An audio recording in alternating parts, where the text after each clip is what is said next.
ஓம் சாந்தி. எல்லோரும் குஷியாக இருக்கிறீங்களா? 28/1/2026 சாக்கார் முரளி பாப்தாதா சொல்கிறாங்க, இனிமையான குழந்தைகளே, மிக பிரியமான சிவபாபா குழந்தைங்களை உலகத்துக்கே எஜமானராக்க வந்திருக்கிறார். அதனால் அவருடைய வழியைத்தான், ஸ்ரீமத்தை தான் ஃபாலோ பண்ணணும். கேள்வி: பரமபிதாவை வைத்து மனிதர்கள் 2 முரண்பட்ட கருத்துக்களை சொல்லிக்கிறாங்க. அது என்னது? ஒரு பக்கம் அவர் அனாதியான ஜோதி ஸ்வரூபம் அப்படின்னு சொல்கிறாங்க, இன்னொரு பக்கம் அவருக்கு பேருரூபமே கிடையாதுன்றாங்க. அப்போ ஜோதி ஸ்வரூபன்றீங்களே, அது ரூபம் இல்லையா? இன்னொன்று அவர் சிவன் தானே சொல்கிறீங்க, அப்புறம் எப்படி பேர் இல்லைன்னு சொல்ல முடியும்? அப்போ இந்த 2 விஷயங்களும் ஒன்றோடு ஒன்று முரண்பட்டு இருக்குதுன்னு கூட அவங்களுக்கு தெரியல. ஸோ அவரை துல்லியமாக தெரிஞ்சிக்காத காரணத்தினால அழுக்காகிட்டே இருக்கிறாங்க. எப்போ பாபா வராரோ அப்போ தான் அவர் தன்னுடைய முழு அறிமுகத்தை, உண்மையான அறிமுகத்தை கொடுக்குறார். பாடல்: வாழ்ந்தாலும் உன்மடியில், இறந்தாலும் உன்மடியில். ஓம் சாந்தி. நீங்கள் பாட்டு கேட்டீங்க. ஒருத்தர் இறக்குறாங்க அப்படின்னா பிறகு இன்னொரு தந்தைக்கு போய் பிறக்கிறாங்க. ஸோ இன்னாருக்கு பிறந்தாங்கன்னு அப்பா பேரை சொல்கிறாங்க, அம்மா பேரை சொல்கிறது கிடையாது. தந்தைக்கு தான் வாழ்த்தும் தெரிவிக்கிறாங்க. குழந்தைங்க, நீங்கள் ஆத்மான்னு புரிஞ்சுக்கிட்டீங்க. அந்த விஷயங்களெல்லாம் உடல் சார்ந்த விஷயங்கள், உடலின் அப்பாவுக்கு வாழ்த்து சொல்கிறதெல்லாம். இங்கே ஆத்மா தன்னுடைய உடலை விட்டுட்டு போய் இன்னொரு அப்பா கிட்ட போயிடுது.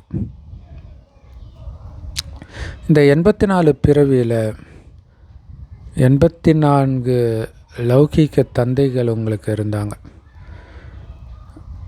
ஆனால் எத்தனை தந்தை வந்தாலும் ஆத்மாக்களாகிய நீங்கள் உண்மையிலே நிராகார தந்தையுடைய குழந்தைங்க தான். ஆத்மாக்கள் பரமபிதா பரமாத்மாவுடைய குழந்தைகள். உண்மையிலே நீங்கள் வசிக்கக்கூடிய இடம் அந்த சாந்தி தாமம், அதை நிர்வாண தாமம் அப்படின்னு நாம் சொல்கிறோம். ஸோ அந்த இடத்தில் வசிப்பவர்கள் உண்மையிலே நீங்கள். அப்பா, நம்முடைய அப்பா கூட அங்கே தான் இருக்கிறார். நாம் இங்கே வந்து லௌகீக தந்தைகளுக்கு குழந்தையாகிறோம். அதனால் அந்த பரலௌகீக தந்தையை மறந்துடுறோம். தங்க யுகத்தில் நீங்கள் ரொம்ப சந்தோஷமாக இருப்பீங்க. அதனால் பரலௌகீக தந்தையை சுத்தமாக மறந்துடுறீங்க. ஏன்னா யாருமே சந்தோஷமாக இருக்கும்போது அந்த அப்பாவை, அதாவது கடவுளை நினைக்கிறதே கிடையாது. எப்போ துக்கம் வருதோ அப்போ தான் கடவுளை நினைக்கிறாங்க. எது நினைக்கிது? ஆத்மா தான் நினைக்கிது. லௌகீக தந்தையை நினைக்கும் பொழுது அந்த லௌகீக தந்தையுடைய உடம்பு பக்கம் புத்தி போகுது. இந்த தந்தை, அதாவது இந்த பிரம்மா பாபா சிவபாபாவை நினைக்கும் பொழுது பாபா அப்படின்னு கூப்பிட்றாரு. ஸோ இங்கே பாபான்னும் பொழுது நிராகாரர்கிட்ட புத்தி போகுது. ஆனால் உடல் கொண்ட பிரம்மா பாபாவும் நமக்கு அப்பா தான், சிவபாபாவும் அப்பா தான். பிரம்மா பாபா அலௌகிக தந்தை, சிவபாபா பரலௌகிக தந்தை. ஸோ பாபான்றது சரியான வார்த்தை. ஸோ 2 பேரும் நமக்கு தந்தை. ஆத்மா பரமபிதாவை நினைக்கும் பொழுது பரலோகத்துக்கு போயிடுது புத்தி. பாபா இப்போ குழந்தைங்களுக்கு இதெல்லாம் புரிய வைக்கிறார். பாபா வந்துட்டார், நம்மை தன்னுடையவரை ஆக்கிட்டாருன்னு நம்ம புரிஞ்சுக்கிறோம். பாபா சொல்கிறாரு, நான் முதல்ல உங்களை சொர்க்கத்துக்கு அனுப்பும் பொழுது அவ்வளோ பணக்காரர்களாக இருந்தீங்க. ஆனால் இப்போ 84 பிறவி எடுத்து முடித்து நாடகப்படி அனைத்தையும் இழந்து துக்கமுடையவர்களாக ஆகிட்டீங்க. நாடகப்படி இந்த பழைய உலகம் முடிஞ்சு தான் ஆகணும். ஆரம்பத்தில் உங்கள் ஆத்மாக்களும் சதோபிரதானமாக இருக்கும், உங்கள் உடம்பும் சதோபிரதானமாக இருக்கும். பிறகு தங்க யுகத்திலிருந்து வெள்ளி யுகத்துக்கு வரீங்க. அப்போ உங்கள் ஆத்மாவும் உடலும் வெள்ளி யுகத்தை சார்ந்ததாக மாறுது. பிறகு துவாபர யுகத்துக்கு காப்பர் யுகத்துக்கு வரும்போது அதே மாதிரி ஆத்மாவும் ஆகுது. இப்போ இரும்பு யுகத்தில் இருக்கிறோம். ஆத்மா முழுக்க முழுக்க அழுக்காயிடுச்சு. அதனால் உங்களுடைய உடலும் அழுக்காக இருக்குது. அதனால தான் அந்த உடல்ன்ற உணர்விலிருந்து வெளியில் வாங்கன்ற, உடலை மறந்துருங்கன்ற. யாருக்குமே 14 கேரட் பிடிக்காது இல்லையா? அது லோ குவாலிட்டி. 24 கேரட்டு தான் சொக்கத்தங்கம் சொல்லுவாங்க இல்லையா? ஸோ 14 கேரட் கருத்து போயிருக்கும். அந்த மாதிரி நீங்களும் கருத்து போயிட்டீங்க, இந்த இரும்பு யுகத்தினர் ஆயிட்டீங்க. ஸோ இப்படி அழுக்கான இந்த உடலையும் ஆத்மாவையும் எப்படி மறுபடியும் தூய்மை ஆக்குறது? எப்போ ஆத்மா தூய்மை ஆகுதோ அப்போ தூய்மையான உடல் கிடைக்கும். ஸோ அப்போ எப்படி தூய்மை ஆகிறது? தூய்மையான உடம்பு கிடச்சிடும். எப்படி தூய்மை ஆகிறது? கங்கையில் குளிச்சா தூய்மை ஆகிட முடியுமா? அப்படி தூய்மை ஆகிற மாதிரி இருந்தால் எதுக்கு பற்றி தப்பாகணும்னு கடவுளை கூப்பிட போகிறோம்? ஆத்மாக்கள் தானே கூப்பிட்டுச்சு. ஸோ கூப்பிடும்போது புத்தி பரலோகிக்க தந்தை கிட்ட போகுது. ஹே பாபா அப்படின்னு கூப்பிடுது. இந்த பாபா அப்பான்ற வார்த்தை எவ்வளோ இனிமையாக இருக்குது பாருங்கள். பாரதத்தில் மட்டும்தான் பாபா பாபான்னு சொல்கிறீங்க. இப்போ அந்த பாபாவுடையவராக ஆகியிருக்கிறீங்க, ஆத்ம உணர்வுடையவராக ஆகியிருக்கிறீங்க. பாபா சொல்கிறாரு, நான் உங்களை சொர்க்கத்துக்கு அனுப்பியிருந்தேன். அங்கே புத்தம் புதிய உடல்களை தாரணை செஞ்சுருந்தீங்க. ஆனால் இப்போ என்னவா ஆகியிருக்கிறீங்க பாருங்கள். ஸோ இந்த விஷயங்கள் எப்போவுமே உங்கள் புத்தியில் இருக்கணும். ஒரு பாபாவை மட்டும் நினைவு பண்ணிக்கிட்டே இருக்கணும். ஹே பாபா, ஆத்மாக்களாகிய நாங்கள் அழுக்காகிட்டோம், எங்களை தூய்மையாக்குங்க அப்படின்னு அவரை நினைக்கிறோம். இந்த அழுக்காகி பாபாவை கூப்பிட்ற பாகமும் நாடகத்தில் பதிவாகி இருக்குது. அதனால்தான் கூப்பிட்றாங்க. நாடகப்படி எப்போ இந்த பழைய உலகம் புதியதாக மீண்டும் மாற வேண்டி இருக்குதோ அப்போ தான் பாபா வரார். அதான் சங்கமயுகம்.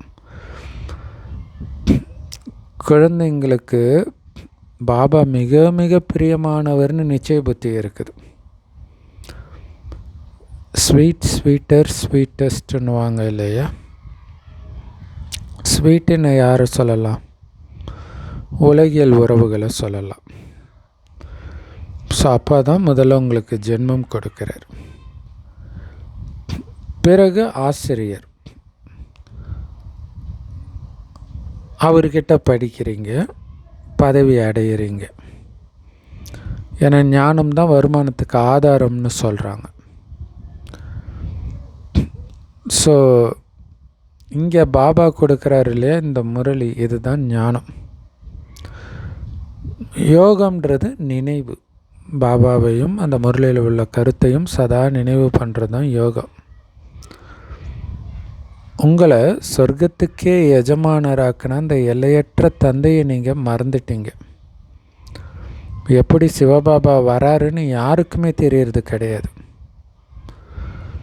சிவபாபா பிரம்மா மூலமாக புது உலக ஸ்தாபனை பண்ணுறாரு அப்படின்னு தெளிவாக படத்தில் போட்டு இருக்குது. ஸ்ரீகிருஷ்ணர் எப்படி ராஜயோகத்தை கற்றுக் கொடுக்க முடியும்?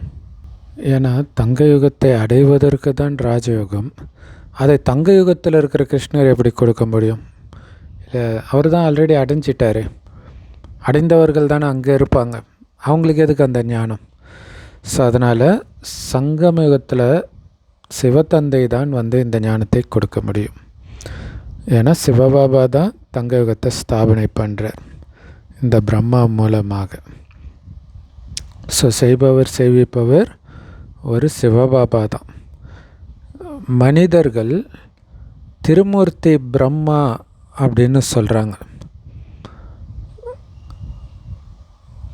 உண்மையிலே உயர்ந்ததிலும் உயர்ந்தவர் சிவபாபா தான். இல்லை, மும்மூர்த்திகளை படைத்தது பிரம்மா கிடையாது, சிவபாபா தான் படைக்கிறார். ஸோ சிவபாபா நிராகாரராக இருக்கிறாரு. அவர் யார் உடம்புல வந்திருக்கிறாரோ அந்த பிரம்மா சாக்கார உடல் கொண்டவராக இருக்கிறார். உலகம் இங்கே தான் இருக்குது. ஆனால் இந்த உலக சக்கரம் சுற்றிக்கிட்டே இருக்குது. மற்றபடி சொர்க்கம் வேறு எங்கேயோ கிடையாது, நரகம் வேறு எங்கேயோ கிடையாது. இதே உலகம் சொர்க்கமாக ஒரு நேரம் நரகமாகவும் இருக்குது. திரும்ப திரும்ப இது மாறிக்கிட்டே இருக்குது. சூக்ஷ்மவதனத்தில் இந்த உலக சக்கரத்திற்கான விஷயமே கிடையாது. ஏன்னா மனிதர்களுடைய உலக வரலாறு புவியியல் தான் திரும்ப திரும்ப நடந்துகிட்டு இருக்குது. சூக்ஷ்மவதனத்தில் எந்த சக்கரமும் கிடையாது. உலகத்தின் வரலாறு புவியியல் திரும்ப திரும்ப நடக்குது அப்படின்னு சொல்கிறது எல்லாம் இப்போத்தைய விஷயம்தான். தங்க யுகம், வெள்ளி யுகம், காப்பர் யுகம், இரும்பு யுகம். ஸோ இப்போ இரும்பு யுகத்துக்கும் அடுத்த தங்க யுகத்துக்கும் இடையில் கண்டிப்பாக சங்கம் யுகம் இருக்குது. அப்படி இல்லைன்னா யார் இரும்பு யுகத்தை தங்க யுகமாக மாற்றினா? இல்லை, கொஞ்சம் கொஞ்சமாக இரும்பு துருப்பிடிச்சு போகலாம், அது இயற்கை. ஆனால் திடீர்னு அது எப்படி தங்கமாகுது? ஸோ யார் அப்படி ஆக்குறா? அதுக்கு தான் சிவபாபா சங்கம் யுகத்தில் நரகவாசிகளாக இருக்கிற நம்மளை சொர்க்கவாசியாக மாற்றுறார். ஸோ இது ஹையஸ்ட் அத்தாரிட்டி, ஈஸ்வரிய அரசாங்கம். பாபாவோட தர்மராஜும் இருக்கிறார். ஆத்மாக்கள் சொல்லுது, எனக்கு எந்த குணங்களும் இல்லை அப்படின்ட்டு தேவதைகள் முன்னாடி போய் மனிதர்கள் பாடுறாங்க கோயிலில். ஸோ உண்மையிலே இதை தந்தை முன்னாடி இல்லை சொல்லணும். ஏன்னா தேவதைகள் தான் இன்றைக்கி குணத்தை இழந்து இருக்குது. தேவதையாக இருந்த நீங்கள் தான் இப்படி ஆயிட்டீங்க. அப்போ தேவதைகளை அவங்கள மாற்ற முடியும், சிவபாபா தானே மாற்ற முடியும். அவரை ஒதுக்கி வச்சுட்டு உங்கள் சகோதரர்கள்கிட்ட போய் சொல்கிறீங்க, இல்லை எல்லாம் ஏசப்பா முருகா என்னை காப்பாற்று, எல்லாம் உங்கள் சகோதரர்கள். அந்த தேவதைகள் உங்களுடைய சகோதரர்கள்கிட்டேருந்து எதுவும் கிடைக்காது. இதுதான் விஷயம். அப்பா கிட்டேருந்து தான் கிடைக்கும்னா நீங்கள் இவ்வளோ நாள் சகோதரர்களை வணங்குறீங்க, சகோதரர்களை கேட்டீங்க, சகோதரர்களின் வழியை ஃபாலோ பண்ணீங்க. ஸோ சகோதரர்களை, அதாவது தர்மஸ்தாபகர்கள் வழி, அவங்களும் சகோதரர்கள் தான். சகோதரர்களை பூஜை பண்ணுறதன் மூலமாக நீங்கள் கீழே தான் இறங்கி வந்துகிட்டே இருந்தீங்க. இப்போ தந்தை வந்துட்டார், அவர்கிட்ட இருந்து நாம் ஆஸ்தி அடையிறோம் அப்படின்னு புரிஞ்சுக்கிறோம். மனிதர்களுக்கு தந்தையை கூட தெரியலை. அதனால் அவர் எங்கும் நிரம்பியவர், சர்வவியாபின்னு சொல்லிட்டாங்க. சிலர் அவர் அனாதியான ஜோதி ஸ்வரூபம்னு சொல்லிட்டாங்க. சிலர் அவர் பேருரூபத்திற்கு அப்பாற்பட்டவர்னு சொல்கிறாங்க.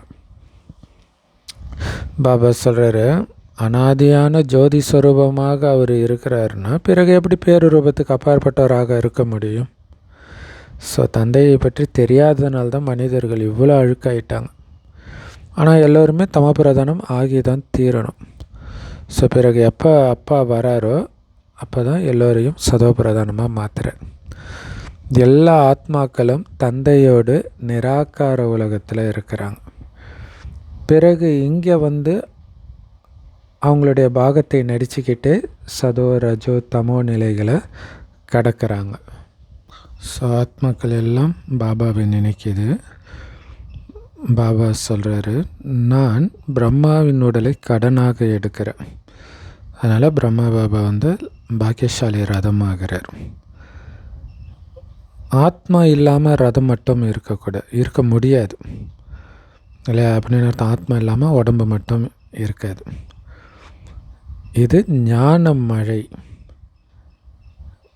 இதன் மூலமாக என்ன நடக்குது? அழுக்கான உலகம் தூய்மையாகுது இல்லையா? அந்த மழை ஸ்தூல மழையினால் காஞ்சி கிடக்கிற பூமி பசுமையாகிற மாதிரி இந்த ஞான மழையினால் அழுக்காக இருக்கிற பூமி தூய்மையாக மாறுது. மற்றபடி இந்த கங்கை நதியும் யமுனை நதியும் தங்க யுகத்தில் கூட இருக்கும். கிருஷ்ணர் கங்கை நதிக்கரையில் புல்லாங்குழல் வாசித்ததாக அங்கே விளையாண்டிட்டு இருந்ததாக காட்டியிருக்கிறாங்க. அப்படியெல்லாம் கிடையாது. அவரோ தங்கயுகத்துடைய இளவரசன் இல்லையா? கண்ணுக்குள்ளே வச்சு அவரை வளர்ப்பாங்க. அவரை நதிக்கரையில் விளையாட விட்டுருவாங்களா என்ன? அவர் மலராக இருக்கிறார் இல்லை. இப்போ நதிக்கரையில் யார் விளையாடுவாங்க? அந்த நதியோரமாக இருக்கிற கிராமத்து சிறுவர்கள் தான் விளையாடுவாங்க. மலர் ரொம்ப அழகாக இருக்கும் இல்லையா? ஒவ்வொருத்தரும் மலர்களின் நறுமணத்தை எடுப்பாங்க. எல்லோருக்கும் பிடித்ததாக இருக்கும் மலரின் நறுமணம். யாரும் முள்ளின் நறுமணத்தை எடுக்க மாட்டாங்க. ஆனால் இப்போ இருக்கிறதோ முட்களின் உலகம். பாபா இந்த முள் நிறைஞ்ச காட்டை மலர்களின் தோட்டமாக மாற்றுறார். அதனால தான் அவரை பபுல்நாத், முட்களின் தலைவன் அப்படின்னு சொல்லப்படுது. அவர் இங்கே உட்காந்து முட்களை மலராக்குறார். அதனால தான் அவரை முட்களை மலராக்கும் பாபா அப்படின்னு மகிமை பாடுறாங்க. அதான் பபுல்நாத்துடைய அர்த்தம். ஸோ குழந்தைங்களுக்கு அப்படிப்பட்ட தந்தை மேலே அளவற்ற அன்பு இருக்கணும். லௌகீக தந்தையோ உங்களை சாக்கடையில் பிடிச்சி தள்ளுறார் திருமணம் பண்ணி வச்சு. ஆனால் இந்த தந்தையோ உங்களை சாக்கடையிலிருந்து எடுத்து தூய்மையாக்கிறார். 21 ஜென்மத்துக்கு சாக்கடையிலிருந்து வெளியேற்றிட்டார். உங்களை அந்த லௌகீக தந்தை அழுக்காக்குறாங்க. ஸோ அதனால தான் உலகியல் தந்தை இருந்தால் கூட ஆத்மாக்கள் இந்த பரலௌகீக தந்தையை நினைவு செய்கிறாங்க. நாம் அரைக்கல்பமாக அந்த பரலௌகீக தந்தையை நினைவு பண்ணிட்டு தான் வந்திருக்கிறோம். ஸோ நினச்சிக்கிட்டே இருந்தோன்னா அவர் வரவே இல்லைன்னா நினைக்கிறது வேஸ்ட் இல்லையா? அவர் கண்டிப்பாக வரார். அதனால தான் மனிதர்கள் சிவராத்திரி கொண்டாடுறாங்க, அவர் வந்ததன் நினைவாக. இப்போ அந்த எல்லையற்ற தந்தையுடையவராக நாம் ஆகி இருக்கிறோம். இப்போ நமக்கு பரலௌகீக தந்தையோடும் உறவு இருக்குது, உலகில் தந்தையோடும் உறவு இருக்குது. பரலௌகீக தந்தையை நினைவு செய்வதன் மூலமாக நீங்கள் தூய்மையாயிடுவீங்க. ஸோ மற்றவர்களெல்லாம் உலகியல் தந்தைகள், இவரோ பரலௌகீக தந்தை. பக்தி மார்க்கத்தில் கூட ஆத்மாக்கள் இதை புரிஞ்சுக்கிறாங்க. அதனால தான் கடவுளே, இறை தந்தையே அப்படின்னு ஆத்மாக்கள் கூப்பிடுது. ஆத்மா அழிவற்ற தந்தையை நினைக்குது. ஆனால் அந்த தந்தை சொர்க்கத்தை ஸ்தாபனை பண்ணுறாருன்னு யாரும் புரிஞ்சிக்கிறது கிடையாது. வேதங்களில் ஒவ்வொரு யுகத்துக்கும் நீண்ட காலத்தை கொடுத்துட்டாங்க. அதனால் கண்டிப்பாக தந்தை அழுக்கானவர்களை தூய்மையாக்குறாரு. அவர் கண்டிப்பாக சங்கமிகத்தில் தான் வருவார் அப்படின்னு யாருடைய புத்தியிலும் வரமாட்டேங்குது. ஒவ்வொரு கல்பத்தின் ஆயுளை லட்சக்கணக்கான வருடங்கள்னு சொல்லி மனிதர்களை ஆழ்ந்த இருளில் தள்ளிட்டாங்க. ஸோ கடவுளை அடையிறதுக்காக இங்கே அங்கேன்னு அலைஞ்சிக்கிட்டே சுற்றி திரிஞ்சிக்கிட்டே இருக்கிறாங்க. யார் அதிக பக்தி பண்ணுறாங்களோ அவங்க கண்டிப்பாக கடவுளை அடைவாங்கன்னு சொல்கிறாங்க. யார் அதிக பக்தி செஞ்சுருக்கிறாங்களோ அவங்க தான் கண்டிப்பாக அவரை முதல்ல அடைவாங்க. ஸோ அதிக பக்தி நாம் தான் பண்ணியிருக்கிறோம், அதனால தான் பாபாவை அடைஞ்சிருக்கிறோம் அப்படின்னு தெளிவான கணக்கு பாபா சொல்கிறார். ஸோ அதிக பக்தியை நீங்கள் தான் முதல்ல பண்ண ஆரம்பிச்சிங்க. அதனால் தந்தைக்கிட்டேருந்து இந்த ஞானத்தையும் முதலாக நீங்கள் தான் அடையிறீங்க. முதல்ல அடையிறவங்க தானே முதல்ல போய் புது உலகத்தில் ஆட்சி செய்ய முடியும். எல்லையற்ற தந்தை குழந்தைங்களுக்கு இந்த ஞானத்தை கொடுக்கிறார். இந்த ஞானத்தில் எந்த கஷ்டமும் கிடையாது. நீங்கள் என்னை அரை கல்பம் நினைவு பண்ணுறீங்க. சந்தோஷத்தில் யாருமே என்னை நினைக்கிறது கிடையாது. எப்போ இறுதியில் எல்லாரும் துக்கமுடையவராக ஆயிடுறாங்களோ அப்போ தான் நான் அவங்கள சந்தோஷமாக்குறேன். இப்போ நீங்கள் மகானாத்மாக்களாக மாறிட்டு இருக்கிறீங்க.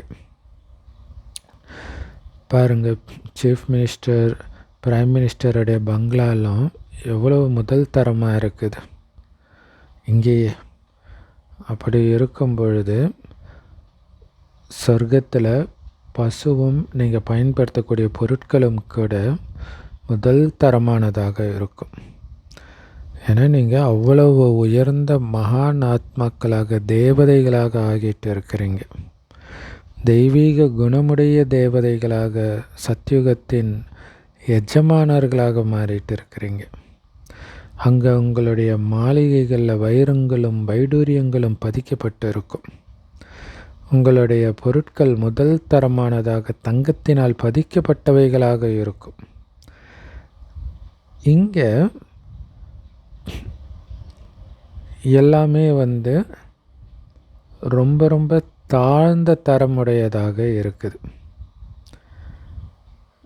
ஊஞ்சல் கூட இங்கே ரொம்ப லோ குவாலிட்டியில் இருக்குது. அங்கே எல்லாமே முதல் தரமானதாக வைரம் வைடூரியம் பதிக்கப்பட்டதாக இருக்கும். இது ருத்ர ஞான யக்யம். சிவனை ருத்ரன்னும் சொல்கிறோம். எப்போ பக்தி முடிவுக்கு வருதோ அப்போ தான் கடவுள் ருத்ர ஞான யக்யத்தை படைக்கிறார். தங்க யுகத்தில் யாகத்தின் விஷயமோ பக்தியின் விஷயமோ கிடையாது. இப்போ தான் பாபா இந்த அழிவற்ற ருத்ர ஞான யக்யத்தை படைக்கிறார். இது பிற்காலத்தில் பக்தியில் நினைவு செய்யப்படுது. பக்தி சதா காலத்துக்கும் இருக்காது. அரை கல்பம் பக்தி, அரை கல்பம் ஞானம்.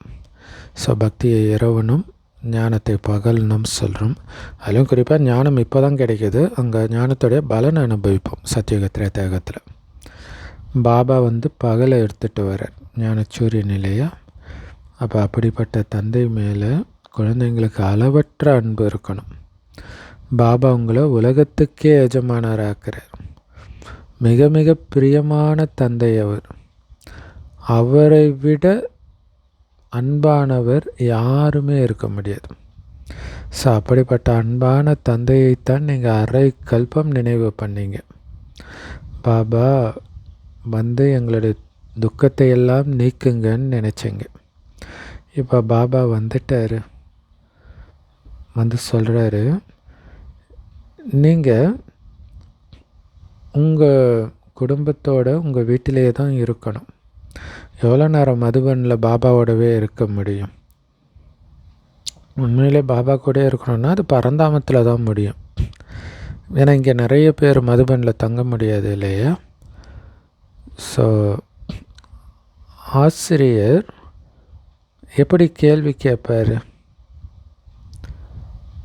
நீங்கள் லவுட் ஸ்பீக்கர்கிட்ட பதில் சொல்லுவீங்களா? ஸோ அதனால தான் கம்மியான மாணவர்களுக்குத்தான் பாபா நேரடியாக நடத்துகிறார் இல்லையா?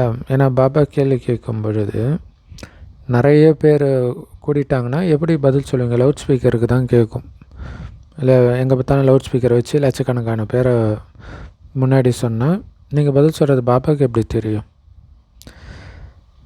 ஸோ அதனால தான் கம்மியானவர்களுக்கு பாபா நடத்துகிறார். கம்மியாக இருந்தால் தானே பேர் சொல்லி பாபா கூப்பிட்டு கேள்வி கேட்க முடியும்.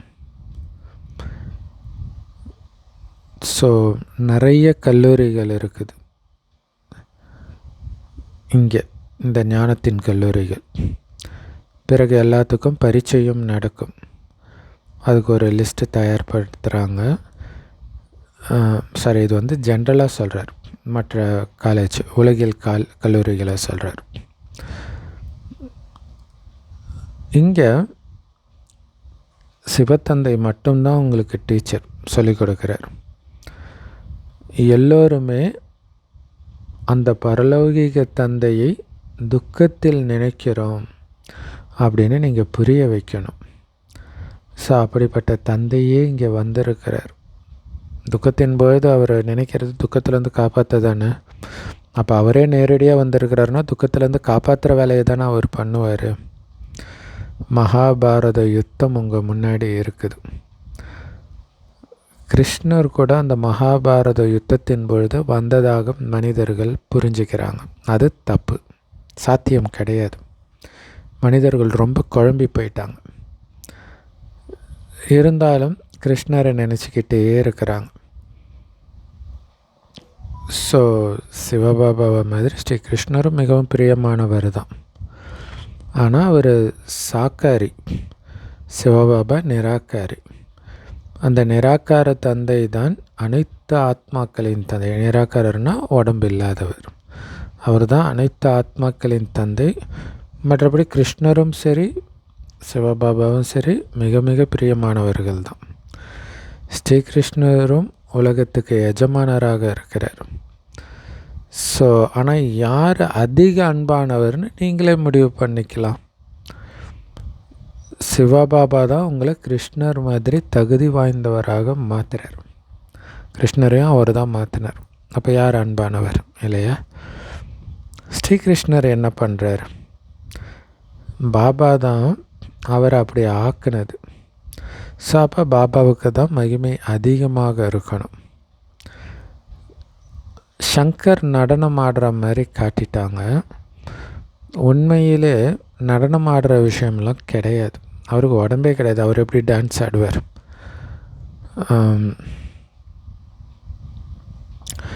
ஸோ அது சிவனுடைய நடனம்ட்டு சங்கருடைய நடனத்தை காட்டுறாங்க.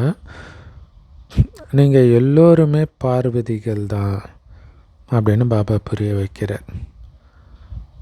அமர்நாத் சிவபாபா உங்களுக்கு அமர கதையை சொல்கிறார். அது நிர்விகார உலகம். அங்கே விகாரத்தின் விஷயமே இருக்காது. அப்புறம் பாபா என்ன விகார உலகத்தை உருவாக்குவார்? ஏன்னா விகாரம் இருந்தாலே துக்கம் இருக்கும் இல்லையா? மனிதர்கள் பலவிதமான ஹடயோகங்களை கற்றுக்கிறாங்க. கற்றுக்கிட்டு குகையில் போய் உட்காந்துடுறாங்க. அதுமாதிரி நெருப்பு மேலெல்லாம் நடக்கிறாங்க. நிறைய அந்த மந்திரம் தந்திரம் இந்த ரித்தி சித்தி விளையாட்டெல்லாம் கற்றுக்கிறாங்க. ஏன்னா அந்த மந்திரத்தினால நிறைய விஷயங்களை வெளிப்படுத்துகிறாங்க. கடவுளையும் மந்திரவாதின்னு சொல்கிறோம், வைர வியாபாரின்னு சொல்கிறோம். அப்போ கண்டிப்பாக அவர் உயிரோட்டமானவராக இருப்பார் இல்லையா? அவர் சொல்கிறார் நான் வருகிறேன் அப்படின்ட்டு. அவர் என்ன மந்திரவாதி? மனிதர்களை தேவதைகளாக பிச்சைக்காரர்களை இளவரசர்களாக மாற்றக்கூடிய மந்திரவாதி. இந்த மாதிரி மந்திரத்தை ஒருபோதும் பார்த்துருக்கிறீங்களா? நல்லது. அற்புதமான முரளி கொடுத்த அன்பான தாய் தந்தை பாப்தாதாவுக்கு அன்பு நினைவுகள் மற்றும் காலை வணக்கம். நீங்கள் அந்த மலர்களின் தோட்டம் சத்தியுகத்துக்கு போகணும். அதனால் நறுமணமிக்க மலர்களாகுங்க. யாருக்கும் துக்கம் கொடுக்காதீங்க. ஒரு பரலௌகிக தந்தையிடம் மட்டும் அனைத்து உறவுகளும் இருக்கணும். வேறு யாரோடவும் எந்த உறவும் இருக்கக்கூடாது. சகோதர உறவு, அதுவும் ஆன்மீக சகோதர உறவை தவிர்த்து. சிவபாபா தான் அனைவரிலும் மிக மிக பிரியமானவர். அதனால் அவர் ஒருவரோடு மட்டும் அன்பு வைங்க. அவர் மீது மட்டும் அன்பு செலுத்துங்க.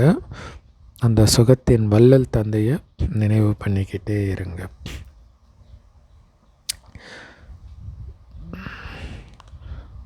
வரதானம்: யாருடைய குறைகளையும் பலகீனங்களையும் பார்க்காமல் உங்களுடைய குணம் மற்றும் சக்திகளின் சகயோகம் கொடுக்கக்கூடிய மாஸ்டர் வள்ளல் ஆகுங்கள். அதுக்கு விளக்கம்: மாஸ்டர் வள்ளல் அப்படின்னு யாரை சொல்லுவோம் தெரியுமா?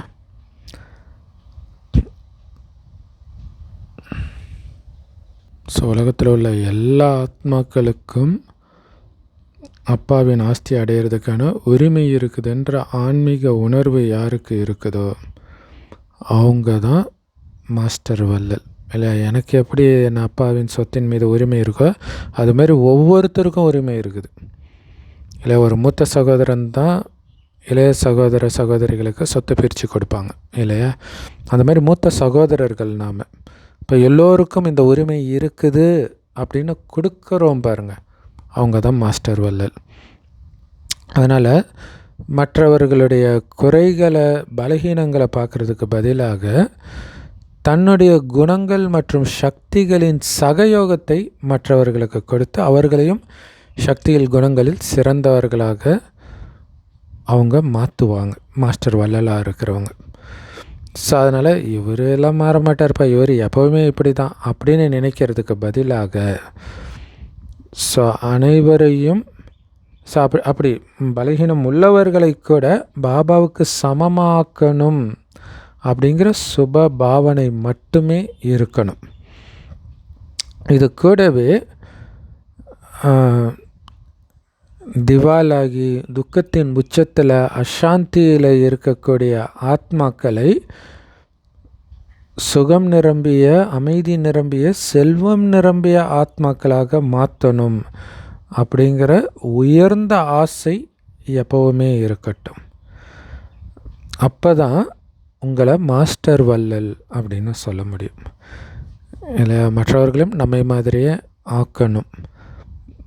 ஸோ இப்போ துக்கத்தில் இருக்கிறவங்கள சுகம் நிரம்பியவரை ஆக்கணும் அப்படிங்கிற சுப எண்ணம் சதா இருந்துக்கிட்டே இருக்கணும். அவங்க தான் மாஸ்டர் வள்ளல். ஸ்லோகன்: யார் தங்களுடைய எண்ணம் சொல் செயலால் சேவை பண்ணிக்கிட்டே இருக்கிறாங்களோ அவங்க தான் நிரந்தர சேவாதாரி.